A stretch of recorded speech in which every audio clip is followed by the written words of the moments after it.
Allez, mesdames et messieurs, en direct, en public, ici même, à l'occasion des derniers temps forts de cette 5e édition de l'International RFID Congress. Je suis très honoré et très heureux d'accueillir Cathy Pickmal. Cathy, bonjour. Bonjour.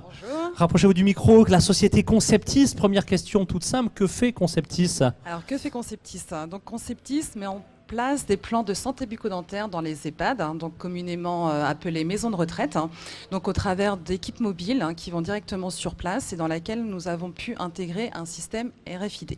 Mais le projet de départ est effectivement de pouvoir apporter une santé bucco-dentaire en bonne et due forme aux personnes âgées dépendantes au travers de la gestion de leurs prothèses dentaires. Donc vous les gérez, vous implantez dedans des puces qui permettent en cas d'éviter que les personnes âgées les égarent ou suivre leur bonne hygiène, alors, très concrètement. Oui. Alors, concrètement, nous avons répondu à une problématique qui se pose dans les EHPAD.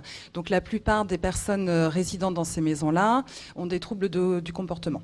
Donc, ce sont des personnes dépendantes qui ont une fâcheuse tendance, malheureusement, à perdre leurs prothèses dentaires, leurs lunettes, leurs prothèses auditives. En tout cas, tous ces objets de vie qui sont réellement indispensables au quotidien et qui coûtent réellement très très cher à faire refaire et pour qui ne plus les avoir serait vraiment un problème de gestion. Donc la puce RFID est effectivement implantée dans la prothèse dentaire, mais ça peut être une paire de lunettes, une prothèse auditive, ce qui va permettre d'identifier l'objet en question.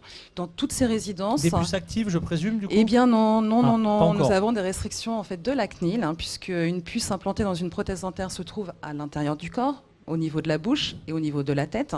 Donc ces puces sont uniquement passives. La CNIL aujourd'hui refuse que l'on puisse détecter une personne à distance et ce système actif impliquerait le fait de pouvoir repérer les personnes à distance. Bien sûr. Donc cette puce est passive, ça n'est qu'un système d'identification mais qui permet quand même de répondre à 80-90% des problématiques de perte qu'il y a dans les maisons de retraite. Perdu dans des champs très courts. Exactement. Très bien, donc de quelle façon utilisez-vous la RFID dans vos interventions? On a vu l'aspect usage, est-ce qu'il y a au niveau technique des compléments d'information? Est-ce qu'on a tout dit? Alors ces puces sont implantées uniquement par des prothésistes dentaires diplômés, puisqu'une prothèse dentaire a des spécificités particulières, donc on ne peut absolument pas dénaturer la prothèse en question, ni l'abîmer, ni la rendre dangereuse. Donc ça doit être mis en place uniquement par des professionnels qui ont été formés par nos soins. Implanté, j'imagine, dans les ciments directement Donc dans la dent, dans la plupart du temps, donc c'est dans la dent, donc les dents en résine, je rassure chacun, ça n'est pas pour les dents naturelles, mais uniquement donc les dents qui se retirent, ce qu'on appelle donc la prothèse adjointe. Donc en général, c'est implanté dans une dent ou bien dans un morceau, dans un bout de résine lorsque la dent ne le permet pas. Très bien. Dernière question. J'imagine que vous êtes en recherche de clients, de distributeurs, etc. Quels sont les avantages de cette application RFID pour vos clients ? Donc justement pour nos clients, ça permet d'éviter les coûts liés aux pertes, de pouvoir éviter les conflits également avec les familles, car il est très compliqué d'annoncer à une famille qu'on a perdu la prothèse, la lunette ou l'appareil auditif de son parent. Donc voilà, c'était vraiment une problématique qui était récurrente et sur laquelle on a, nous, réussi à trouver une solution.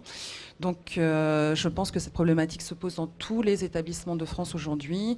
Donc on en a aujourd'hui un certain nombre, mais ça devrait être même appliqué dès la fabrication même de l'objet, ce qui pourrait permettre aussi aux personnes à domicile qui ont les mêmes problématiques de pouvoir être gérées de cette façon-là.